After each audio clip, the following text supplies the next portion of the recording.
Ekam Sat Viprah, Bahuda Vadanti. Truth is one, the wise call it by various names. With this profound verse from the Rig Veda, I extend a warm greeting to everyone present. Good morning, Namaste, Sat Shri Akal, Vanakkam, Namaskar, Assalamu Alaikum. I am Khushi, a postgraduate student from the Department of Sociology, South Asian University. On behalf of the Department of Sociology, Faculty of Social Sciences, South Asian University, and the International Sociological Association Research Committee 22 on the Sociology of Religion, it is my honor to welcome you all to the ISSR RC22 Midterm Conference on Global Flows and Reconfigurations of the Sacred. We are deeply privileged to host this international gathering at South Asian University, a SARC initiative envisioned as a space for regional cooperation, intellectual exchange, and critical scholarship across borders.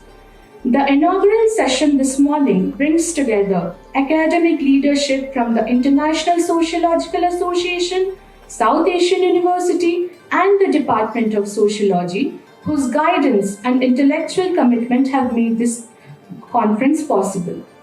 Before we proceed with the inaugural addresses, we will begin with the lighting of the ceremonial lamp, symbolizing the pursuit of knowledge, dialogue, and collective reflection. May I now invite Honorable President of South Asian University, Professor K.K. Aggarwal, Honorable President of the International Sociological Association Research Committee 22, Professor Griera, the President of the International Society for the Sociology of Religion, Professor Irene Becci, the Vice Presidents of South Asian University, Professor Sanjay Chaturvedi, Professor Pankaj Jain, and Professor Pranav Muhuri, the Proctor of South Asian University, Professor Kapil Sharma, the Registrar of South Asian University, Dr. Ravindra Kumar Soni, Associate Dean, Faculty of Social Sciences, Dr. Nath Pathak, and the conference convener, Dr. Sumedha Dutta, Assistant Professor, Department of Sociology, South Asian University, to kindly come forward for the lamp lighting ceremony.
Everyone. Before we move ahead, we will take a moment to felicitate our dignitaries, acknowledging their support and leadership in making this conference possible.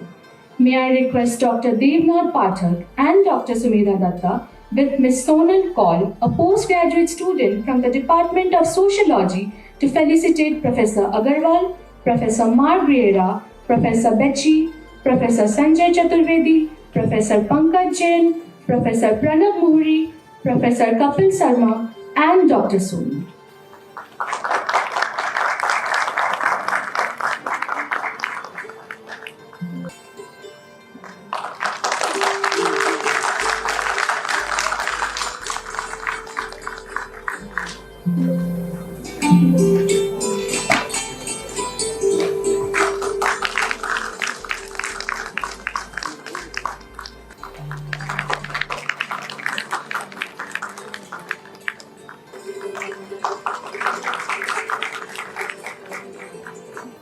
may I request Honorable President Professor K.K. Aggarwal, Honorable ISA President Professor Griera, Professor Irene Becci, Dr. Ravindra Kumar Soni, Dr. Nath Pathak, and Dr. Sumedha Dutta to come forward to the stage for the further inaugural proceedings.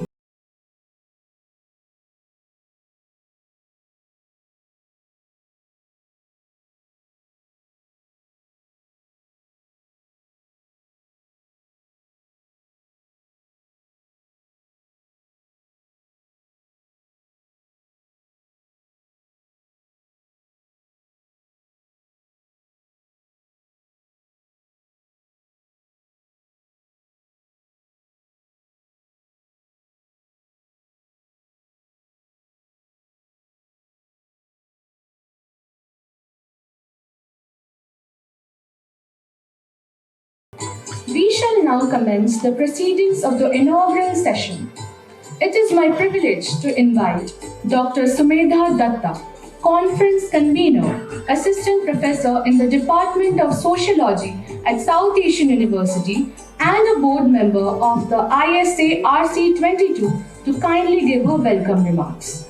Dr. Dutta has been at the heart of this conference. She has played a central role in conceptualizing, coordinating, and bringing together this international gathering of scholars working on religion across various institutions and committees. Ma'am, it is truly your efforts that have made this conference possible, and our university to host the ISA RC22 midterm conference with both academic depth and organizational coherence. It is now my privilege to invite Dr. Dutta to deliver her welcome remarks.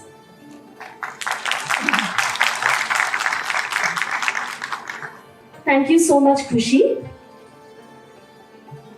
Just as many rivers flow into the sea, so do all religions lead to one God, Sri Ramakrishna Paramhamsa. Namaskar and a very good morning to everyone. Honorable President Sir, South Asian University, Professor K.K. Aggarwal, Honorable President, International Sociological Association, Research Committee on Sociology of Religion, RC22, Professor Griera, Honorable President, ISSR, Professor Irene, Becci, respected Vice Presidents, Registrar, Associate Dean, Faculty of Social Sciences, respected Doctors, esteemed delegates, deans, directors, chairpersons, colleagues, and my dear friends. On behalf of the organizing committee, it gives me immense pleasure to welcome you all to the ISA RC22 Midterm Conference on Global Flows and Reconfigurations of the Sacred, being jointly organized by the Department of Sociology, South Asian University, New Delhi, and the International Sociological Association Research Committee on Sociology of Religion, RC22. Needless to say, this is the most opportune moment to discuss how religion traverses across boundaries through the processes of globalization, being shaped by global and local forces and shaping and transforming discourses, lives, communities, and societies in the process. This interesting dialectic is very beautifully portrayed in the hundreds of riveting papers which shall be read in 2 keynote addresses, 1 roundtable on religion in South Asia, and 17 thematic sessions over the next 3 days, highlighting the multifarious ways in which religion interacts with the various other subsystems of the society across scores of communities and nation-states, thereby portraying a holistic understanding of the complex role that the sacred still plays in a modern society. These transits, transformations, and complexities are beautifully explored through the lens of sociology, history, political science, international relations, diaspora studies, and media studies, with several papers also focusing on artificial intelligence or AI, how it influences the dynamics of religious forces in various societies. The call for papers for this on-site only conference received about 300 abstracts from over 45 nation states, of which about half were shortlisted for oral presentations. Despite several hurdles and last-minute cancellations, we are extremely privileged to announce that representatives from more than 25 nation states from over 5 continents have joined us today or shall be joining us in the next 2 days.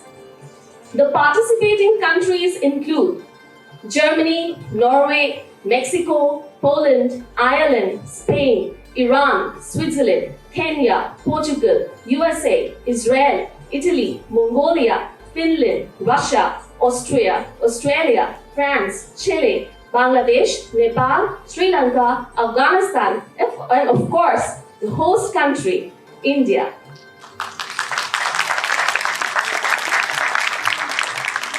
I'm extremely grateful to all our esteemed delegates for choosing to come to South for this conference and for encouraging us to showcase the leadership and hospitality of South on the global map of social sciences. Now, the Book of Abstracts, which you have been waiting for. The Book of Abstracts, which you see on the screen, is a befitting tribute to the hard work and meticulous planning that went into the formulation of this conference, a process that commenced roughly 13 months ago in the ISA RC22 board under the leadership of the vivacious, humane, and erudite scholar, Professor Griera. So these are the many abstracts.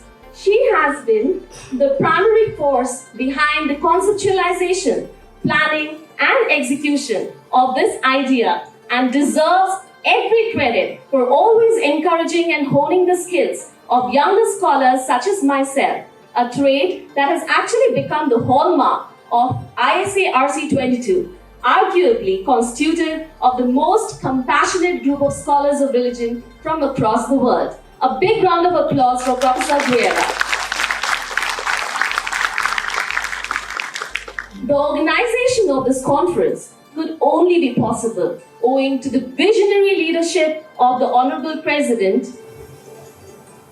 South Asian University, Professor K. Aggarwal, who has always given us outstanding support in every productive venture, trusting and encouraging newcomers in this institution as myself to take up such crucial responsibilities. I am also very grateful to our Associate Dean, Faculty of Social Sciences, Dr. Nath Pathak, for his meticulous guidance and support towards the organization of this seminal event. I express my heartfelt gratitude to the administration of South Asian University and to our benevolent sponsor who is providing us with sumptuous food during the conference, apart from the state of Uttar Pradesh for its significant support towards our excursion in Agra. I'm also thankful to each and every member of ISA RC22 who supported us and embarked on their long journeys to South Asia, marking an important chapter in the history of the discipline of sociology in this region. Thanks are due to our parent organization, the ISA, for being one of our important sponsors and for giving us the requisite publicity on their various platforms. I invite you all to engage deeply in rich and meaningful dialogues and forge new friendships and partnerships across disciplines, institutions, nation states, and continents. Thank you so much once again, and I wish you a very fruitful and enriching experience over these 3 days at our beautiful campus. Welcome to South Asia, welcome to India, welcome to South Asian University. Thank you so much.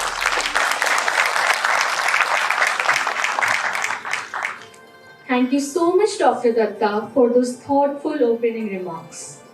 It is now my privilege to invite our chief guest, Professor Griera, President of the International Sociological Association, Research Committee 22 on the Sociology of Religion. Ma'am is a professor of sociology at the Autonomous University of the Barcelona, where she also serves as the director of the ISSR research group. Her scholarship is widely recognized for its critical engagement with questions of religion, spirituality, and public sphere. Ma'am's research explores how religious and spiritual practices intersect with public space, governance, and social diversity, particularly within the European context. Her work has significantly contributed to contemporary sociological debates on the transformation of the sacred in plural and globalized societies. Under her leadership, ISA RC22 continues to foster rigorous, inclusive, and internationally grounded scholarship in the sociology of religion. I invite Professor Griera to introduce the conference and share her reflections. Good morning, welcome everyone. Thank you very much for this introduction. It's my really great pleasure to welcome you to this RC22 midterm conference of the International Sociological Association.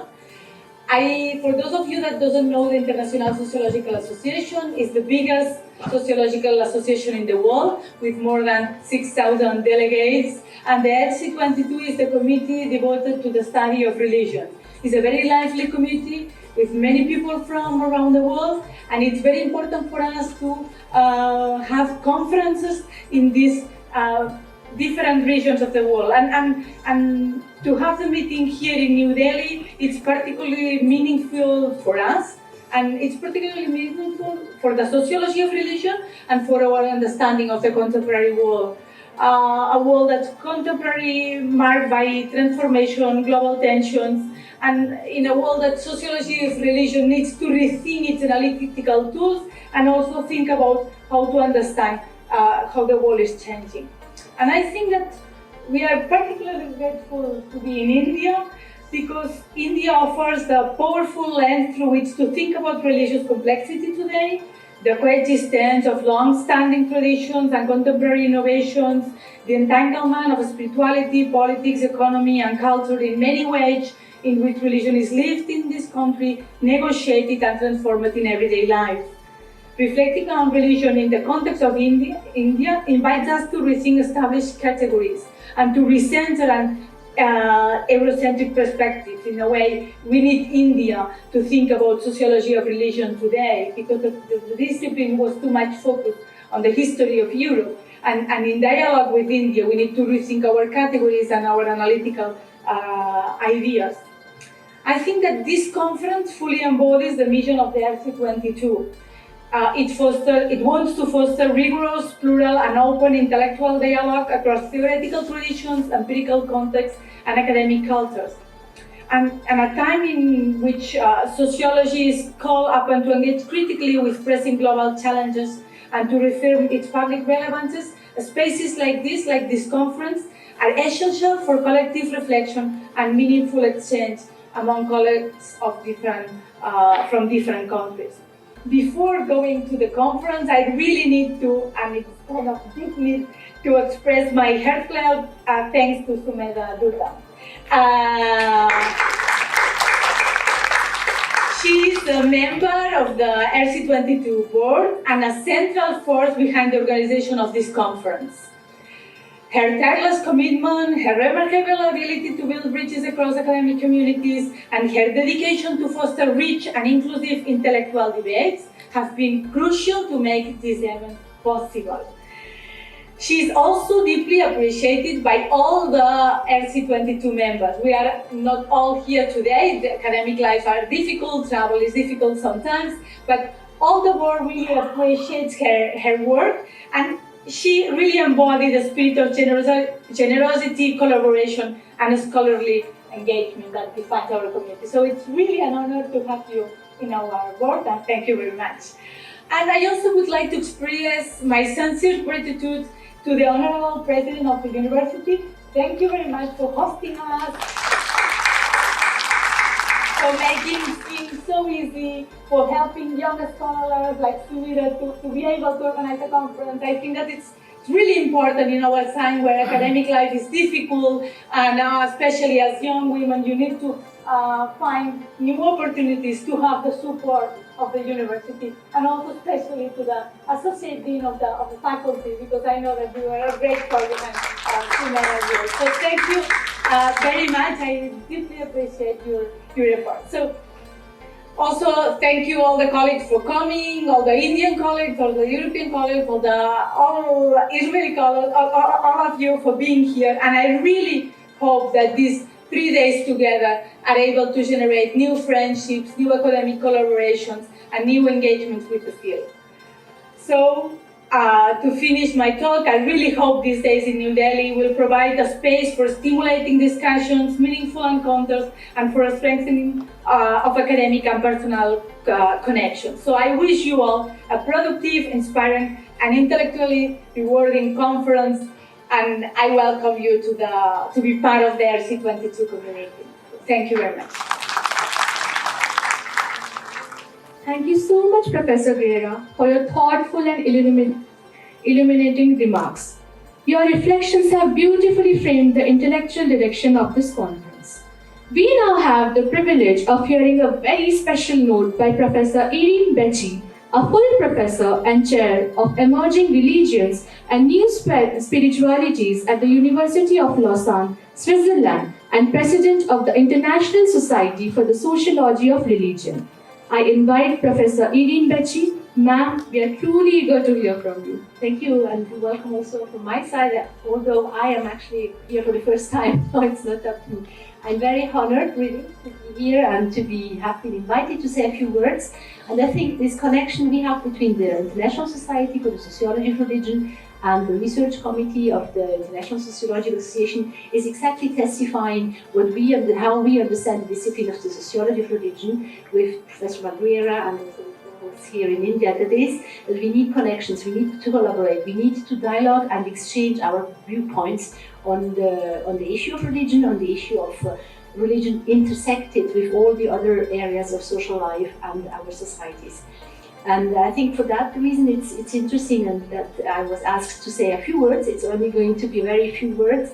And just to present you this International Sociological Association, the Society for the Study of Religion, which is quite old association. We have been founded just after the war in 1948 already in Belgium. But we had somehow a hard time to get out of Europe for the first decades. The society was very strongly anchored in Belgium, in the Francophone area. It's one of the few bilingual societies still around. Everything is going on in French and in English in our society. We function in a very bottom-up way, which means that we have more than 16 members in our council, representing worldwide areas from all over, from Australia to South America to Far East Asia, for instance. And now also we are going to have, I hope very soon, a member from Africa also. And we find together places where we can hold our conferences. These take place every 2 years. And actually only in 2023 we went to Asia for the first time. We went to Taipei. It was a very, very interesting conference, and the topic of the conference, as it is the case here, always reflect what is going on in the discipline, what are the preoccupations right now.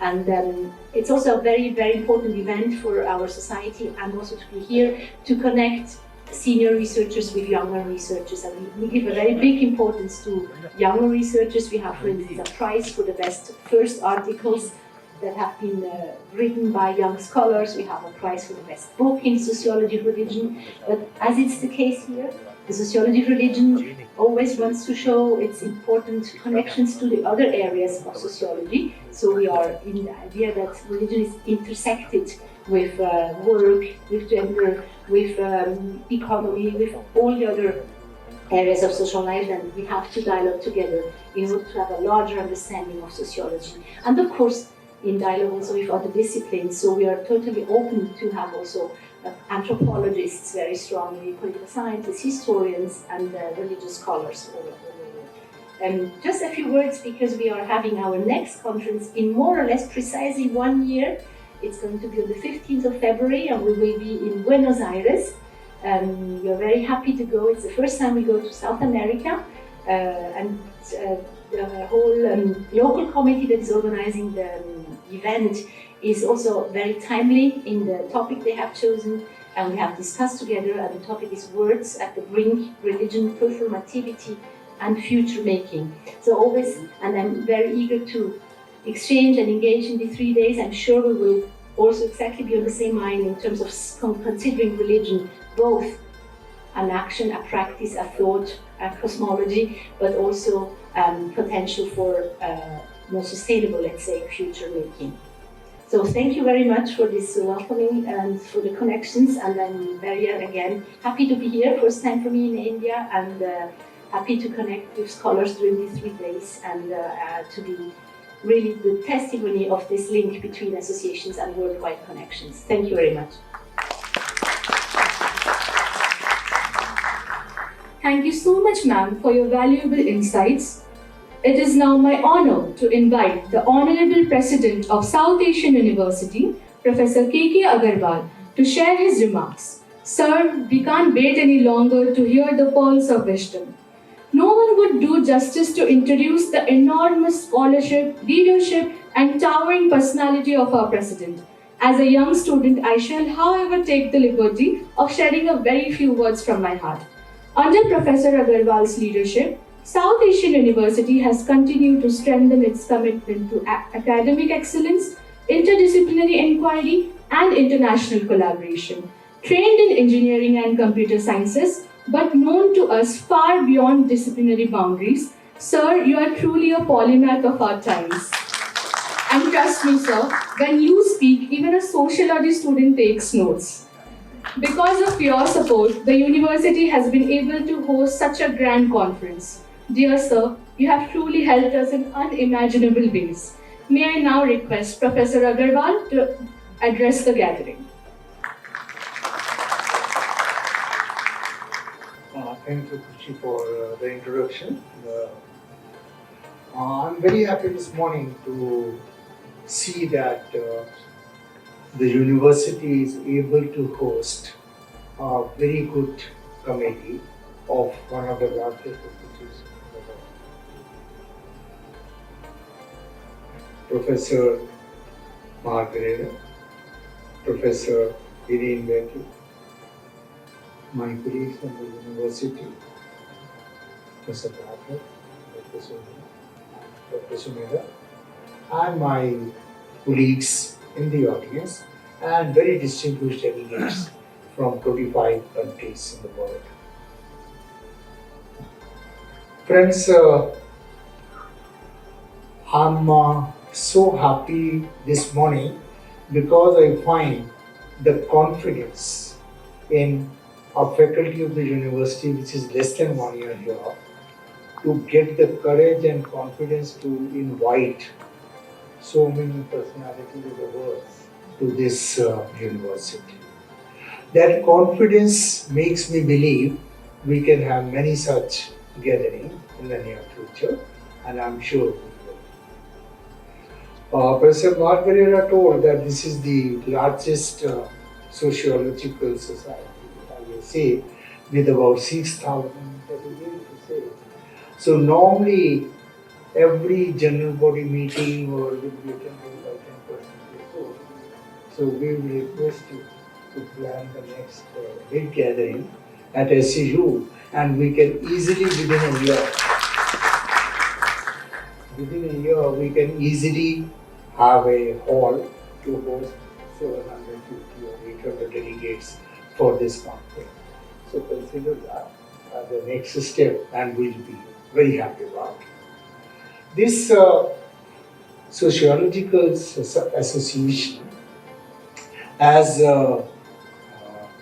Kushi said, that yes, I'm a student of science and engineering, but I have always believed that all of us collectively have done enough damage to the subjects by partitioning them so strong.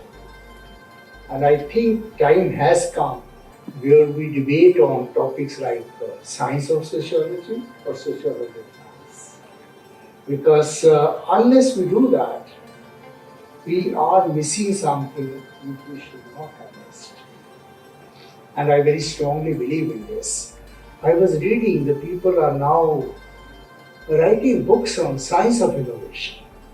As to innovation doesn't happen all of a sudden. There's a science to it. Now, if there's a science of innovation, obviously it has a sociological angle to this, economic angles to this, and all that is really required to be researched. I have very strongly believed the world as a whole, by compartmentalizing subjects for the sake of management of a campus, has lost some very important threads. And South Asian universities probably want such thread which we can help to carry on. To the best of my knowledge, probably the only university in the whole world which is directly governed and funded by 8 governments, 8 countries together. It's an example of cooperation and collaboration. It's an example how do you take care of diversity. It's an example how do you take care of conflict. It's an example how do you still survive despite all these things happening. And that's a experiential learning environment here at the South Asian University, which I promote is the greatest asset to the students of the faculty of South Asian University to see all this happen. For Sumedha and their Pathak and all the colleagues in the Department of Sociology to have worked so hard to convince all of you to come to India is not a small thing, but I congratulate them and welcome you on behalf of South Asian University, on behalf of the great country India. Some of you might be first time. See as much time as you can here to see India. It's a big country, but still, this is one of the most beautiful campuses of the universities in India, and we have a reasonable accommodation on the campus. I hope you'll be comfortable. If there is anything else, we apologize because we are the host and we are still doing it for the first time. Friends, I was looking through the agenda of the meeting.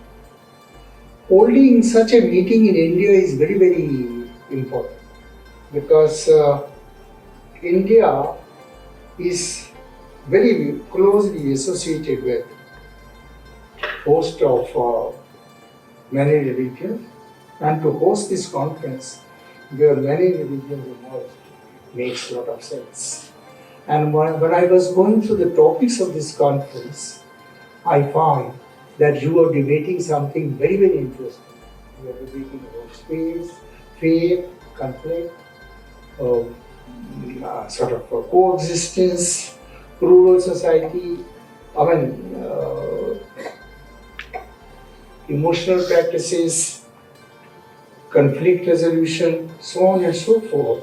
So all those topics are so necessary for the world today, even much more relevant than they were ever in the history. At the same time, we live in a society which is fastest changing ever. The history has never seen so fast changes which we are now seeing. And if that be so, we as the students of science are seeing change. When you come to the subject like sociology, you don't see the change that fast, but the impact is very strong. And therefore that change has to be visualized by academia much before than it really happens on the ground. And I think meetings like this will give an opportunity to do that. And when you talk about global flows and reconfigurations of the sacred, first of all, I welcome all the sacred people to this hall to make sure that this hall becomes much more sacred today than it was. As we say in India, the semblance of good people itself is a great event. And when designated sacred people come to the hall, then obviously this is an opportunity for us to celebrate. At the same time, I would also feel that when you talk about religion and spirituality at times, some confusion in between and all that, and so many religions. The religion I find can be a very great source of strength. We have seen that in this country and the world. It can be a very great strength. And at the same time, unfortunately, we have had many occasions where religions became the source of the conflict, where we took us apart. Now, what can we do best about it? I personally feel, pardon me, comment which is not very, very correct. I personally feel all religions were coined as, in the language of computer science, as algorithms what we should do and what we should not do. So, just as we write an algorithm, do this, do this, do this, don't do that, if you do this, go there. So that is all what a religion is. How do you write this to be done? How is this to be done? And when you make a wrong interruption, then the whole algorithm fails, and that is where the religions also mistake us in some sense. So when you are in a university which is fortunately very strong in subjects like sociology, international relations, economics, law, we are equally strong in subjects like technology, artificial intelligence, climate change, biotechnology, mathematics. Now, when that kind of polarization, if I use the word, comes together and gets diffused, I think that is what is required for the knowledge today. And this meeting will probably lead us to do that. This committee, which is a very big committee for the association itself, and mind-boggling themes, topics, and speakers, which you have collected together. And I look forward to very, very strong deliberations, very meaningful, impactful discussions, which do not impact only the association, but which impact the whole world in the long run. Because ultimately, if society learns how to live better, everything develops. Economics develops, finances develop, technology develops. But if technologies also start impacting the society in a wrong manner, will that technology of any use? I'm a student of artificial intelligence, but then after 10 years of working in a very multinational company, head of artificial intelligence comes out and makes a statement that I feel I'm as guilty as the people who invented atomic bomb. Then sociology has to come in and see whether, when, how to what extent, how to balance, and so on and so forth. I'm sure the deliberations will take us to that way. And once again, as president of this university, I greatly welcome particularly the delegates who have come from outside to this university and hope that your stay here is comfortable. We will try to do our best. My team is here with us, and we will make sure that it happens, and this platform from SAU tomorrow becomes some sort of landmark decision by your committee for all future years to come. Thank you very much, and wish you all the best.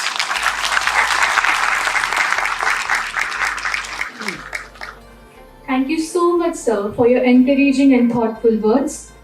It is now my honor to invite Dr. Nath Pathak, Associate Dean, Faculty of Social Sciences, South Asian University, to offer his remarks. Dr. Pathak has been the central pillar of the Department of Sociology at our university, shaping its academic direction and mentoring scholars. For many of us in the department, sir has been far more than just a professor. Someone who asks us difficult questions, who encourages us to think, and explains us that sociology is as much about discipline as it is about imagination. I invite Dr. Pathak to take the floor. Thank you, Kushi. Very kind words, and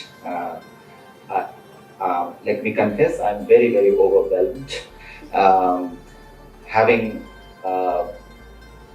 our dearest president around, and with these international guests, Professor Kumar, Irene, my colleagues in this, my friends, some forgotten friends who I have seen after a long time, my teachers around. It can't be more overwhelming than this. And in spite of that, I muster courage with a great deal of gratitude to all of you.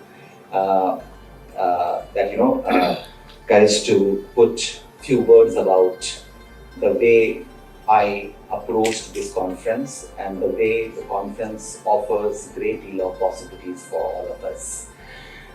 To begin with, adding to the sense of sacred, which is promised to be reconfigured in this conference, let me add my sentiments of sacred kind, and this is a sentiment of tribute towards one of the pioneer sociologists who left us yesterday for heavenly abode, Professor Andre Pete, one of the strong pillars of School of Sociology at Delhi University, coming from that lineage of Professor M.N. Srinivas, Professor J.P.S. Roy, our very dear Professor Veena Das. If we carry on, then Professor Susan Vishwanathan, Professor Roma Chatterjee. It is in that tradition, one of a very important figure, Professor Andre Pete, who laid out broader sociological template for us, who also informed us about what to do when we are doing sociology of religion. So this is just a word of tribute, not to perform any formal ritual, but this should be reminded that when sociologists leave us after a wonderful, illustrious career, they leave us not in vacuum. They leave us with a lot of things to deal with. And with that word of, associated with the sentiment of sacred, I turn to the idea of reconfiguration of sacred, which when first time it was broached in front of me by my colleague, very young colleague, who I have seen since her MA days, Dr. Sumedha Dutta, I immediately jumped on my chair and I said that yes, this is something where my heart lies. At least in terms of idea, this is something where I am immediately triggered. And in this university, in this department, this is the perfect thing to host, and we started being formal about it. When we think of sacred, reconfiguration of sacred, we usually, in sociology, anthropology, we think of the social realm in which we are trying to approach sacred. Immediately, as a student of sociology, we get into the business of name dropping, and we think of Marcia Iliad, we think of Imai Durkheim, and we start talking about sacred. But we also know that there is a larger frame of everyday life, which may appear very banal, very mundane, very ordinary. That is where we encounter sacred every now and then, every day in 24 hours, round the clock. We are dealing with the notion of sacred in some way or other. And it is in that frame we begin to return to some of the masters, exemplars from our intellectual history. We get to see that there may be a sacred. We get more curious about them, and we begin to ask questions such as, what is the reconfiguration of sacred? Say, for example, in Gurudev Sri Ravindra Tagore's book, Religion of Man. Is it same sacred as we come across in organized religion? Or it is some other kind of sacred? Likewise, we begin to think, what was the notion of sacred when Gandhi was trying to critically revisit the idea of Sanatan? Sanatan was an important entity for him, in spite of a lot of disagreements and criticism that he faced. What was the notion of sacred that was reconfigured by someone like Sri Aurobindo, who would say, everyday life is yoga. Yoga is not just one particular spectacular performance. Every now and then when we breathe, we perform yoga. And it is in that yogic moment there is a notion of sacred. What kind of sacred is reconfigured when we get to Swami Ramakrishna Paramahans, a Vedantic scholar par excellence, who was also ridiculed by some of the figures in among the Bengali Renaissance social reform movement. But he was also celebrated for his not only writing a scholarly treatise, but living it every day. His love, his devotion, his sense of sacred that he symbolized in Kali, goddess, was not just stuck to that statue. He wanted to go beyond that. He went so much beyond it, and he recast that idea of sacred in his everyday life so deeply that you could begin to see a young goddess girl frolicking around him in the middle of night. These are the deeper nuances which attracted a psychoanalyst like Sumedha to take another look at Ramakrishna Paramahansa, to figure out as to how a Vedantic devotee like Ramakrishna Paramahansa provides us with novel headways when we are thinking of sacred. Likewise, when we turn to disciple of Ramakrishna Paramahansa, Swami Vivekananda, we get to see that there is another notion of sacred that is being reconfigured, and that also involves some kind of global flow as he goes on to address the religion conference of Congress, religious congress, World Congress on Religion in America. And one of the finest political scientists from Sri Lanka, Jayadev Uyangode, when he was a visiting scholar at CSDS in Delhi, he wrote a marvelous research piece on Swami Vivekananda's visit and stay in America, and as to how that whole context gave him another context, another idea, another notion of sacred. What was that notion of sacred? These are all research questions for me which begin to unfold as I turn furthermore to a variety of dervishes, Sufi saints, Peer and Fakir. One of my friends from Bangladesh, he wrote a book to prove a point that Islam could not have spread in South Asia if it were not for all these Peer and Fakir mendicants roaming about the region of South Asia. They were the one who popularized the idea of holy and idea of Allah. So these are the realm where I also turn to some of these poets. I look at Bulleh Shah, I think of Guru Nanak. I'm doing mostly name dropping, which we are very melodious of doing. I turn to Kabir Das, and I turn to Goswami Tulsi Das. And there is a variety, there is a plurivocality, the pluralism of reconfigured sacred that tumbles in front of me. And it becomes very challenging for me as a sociologist, anthropologist, social scientist to oversimplify the idea of reconfiguration of sacred. Sacred is very complex. It unfolds in our day-to-day life. It unfolds when I look at someone like Mirabai singing Mere to Giridhar Gopal Dusro Na Koi. This kind of sense of great sense of being in the world and yet being apart from it comes from this notion of sacred that we hear in Mirabai. When we turn to someone like Radha, when we turn to scholars like, often named scholars like Bharati, Gargi, all in the company of Yagyavalakya in ancient tradition, we get a sense of sacred. How do we deal with that sense of sacred? When we turn to Kathopanishad, we look at this child protagonist Nachiketa going on as a pedestrian, going on a walk and reach the heavenly celestial abode of Yama. That whole journey creates a sense of sacred. Where do we figure that sacred? How do we reconfigure the sacred that Hazrat Musa arrives at while walking in the Egyptian desert, and he reaches the Mount of Tur and he begins to feel that I can hear some message over there. There is an immense sense of sacred that arises in that act of walking and reaching and staying in that tranquility to receive the divine message. We do see a sense of sacred reconfigured when Buddha undertook walk across sovereignties without any worry about geopolitics, no border, no visa regime. And there is that sense of sacred which becomes relevant even till date today for us. When we think of Rahul Sankrityan, when we think of Baba Nagarjun, who from Hinduism start with Hinduism and then get to Buddhism, and they create a whole trail of sacredness. How do we configure that sacredness? There is an acute, very powerful sense of sacredness when B.R. Ambedkar declares annihilation of caste and turns to Buddhism, accepts Buddhism, and he tries to offer an emancipatory, a liberation-based idea of sacred. How do we figure all these kind of idea of sacred? How do we come to modernity? How do we think of sense of sacred that was echoed so beautifully in Allama Iqbal's just one line, Majhab nahi sikhata, aapas mein pair rakhna. There is a sense of sacred which is very contemporary in these kind of poetic verses. Then I return to some of my sociologists who I refer to more often than not.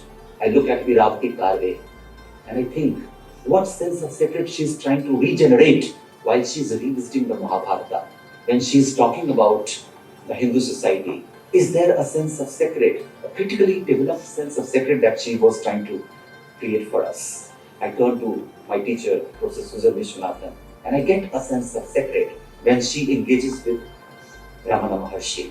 I get to see that there is a pathways from here.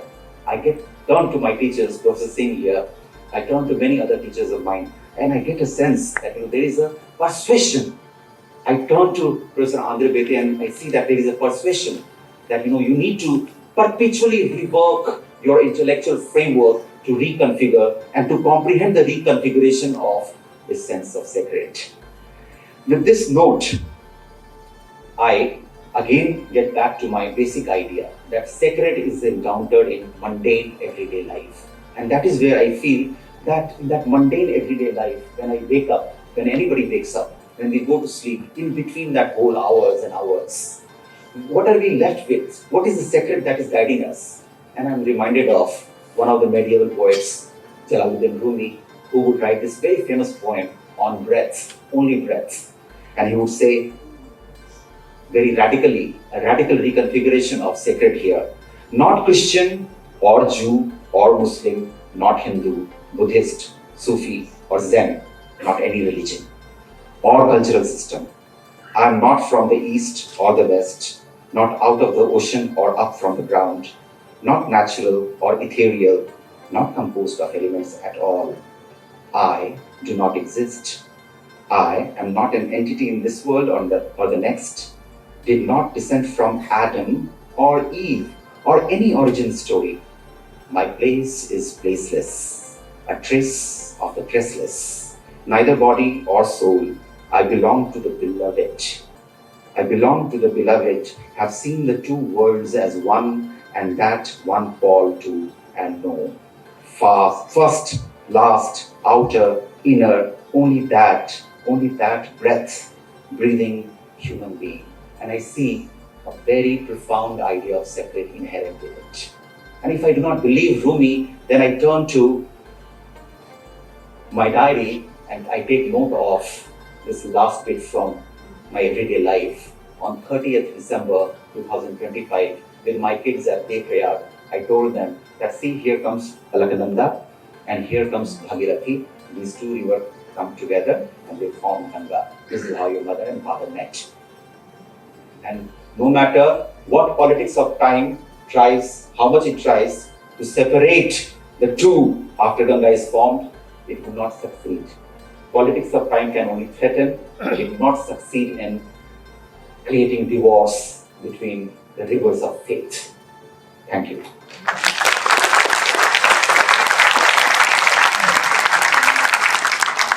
Thank you so much, sir, for such a thought-provoking idea on the sacred. To formally conclude the inaugural session, I invite Dr. Ravindra Soni, Registrar, South Asian University, to deliver the vote of thanks. Very good morning. Very good morning to all sacred personalities present over here. Chief guest of this inaugural session, Professor Griera, Honorable President of South Asian University, Professor Aggarwal, Professor Irene Becci, Associate Dean, Faculty of Social Science, Dr. Sumedha, Deans of South Asian University, Proctor, faculty, distinguished guest of the dais, eminent scholar, delegates from across the world, and my dear colleagues and students. As a Registrar of South Asian University, it is both my privilege and moment of pride to extend this vote of thanks on an occasion that marks a historic milestone for our institution. Today, we are not merely inaugurating a conference, we are inscribing a new chapter in the academic journey of South Asian University by hosting the first ever, I repeat, by hosting the first ever ISSR RC22 midterm conference in India.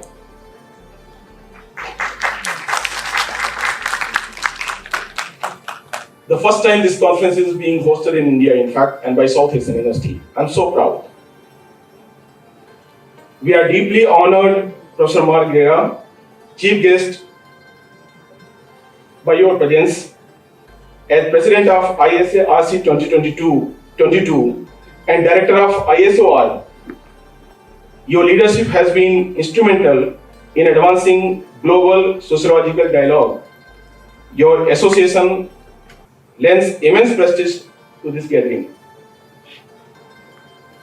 Thank you, Professor Irene Becci, for joining us from Lausanne as President of the International Society for the Sociology of Religion. Your presence enriches the intellectual rigor of this conference and strengthens the bonds between our international communities.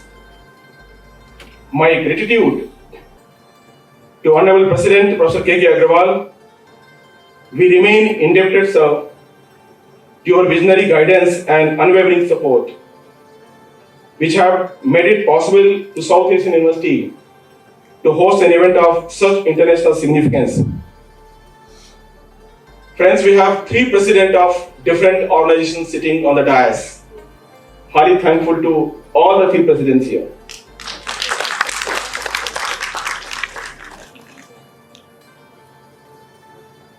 One more president. Thank you. So we have 4 presidents, 3 on the dais and 1 off the dais. Thank you all for my gratitude to all 4.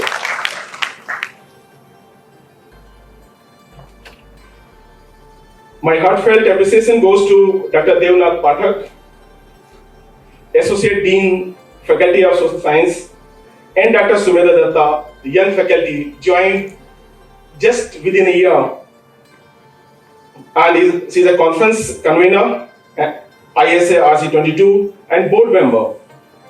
Your dedication, your hard work, and scholarly imagination in shaping the theme Global Flows and Reconfiguration of Sacred have brought the world to our doorstep.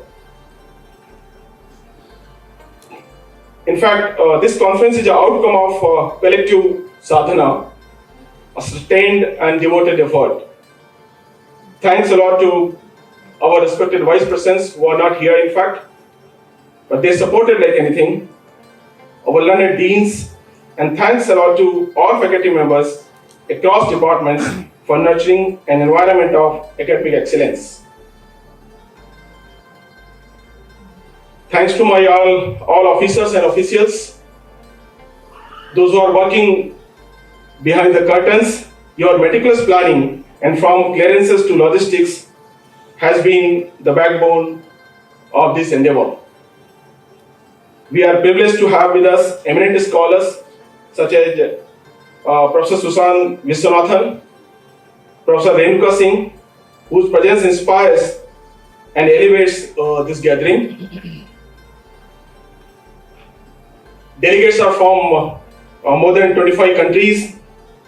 Your participation in this lifeblood of this conference over the next 3 days, as hundreds of papers are being presented, we eagerly anticipate the global flows, the ideas and perspective you bring with you.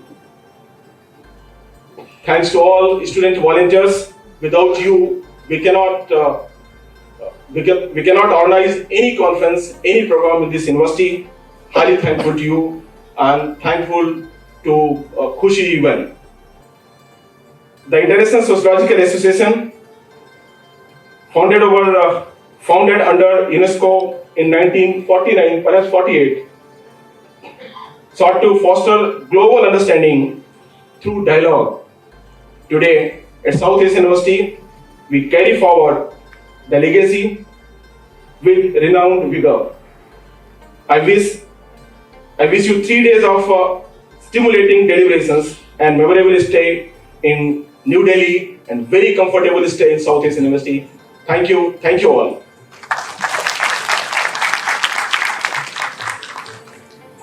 Thank you so much, Dr. Soni. We will now proceed to the inauguration of the photo exhibition titled The Hindu Diaspora in Mexico, compiled by Lucero Lopez, a visual anthropologist and an Indologist. This exhibition offers a visual sociological exploration of how religious practices, symbols, and identities travel across borders and take new forms in diasporic context. Through photographs, it documents the everyday presence of Hindu religious life in Mexico, capturing how traditions are reinterpreted, adapted, and embedded within local cultural landscapes. In doing so, the exhibition speaks directly to the central theme of this conference, highlighting the global circulation of the sacred and the lived experiences through which religious belonging is reconfigured beyond its place of origin. The exhibition is located right outside the CSC auditorium on the ground floor of the CSC block. May I invite the chief guest, Professor Griera, the Honorable President of South Asian University, Professor K.K. Aggarwal, to kindly inaugurate the exhibition.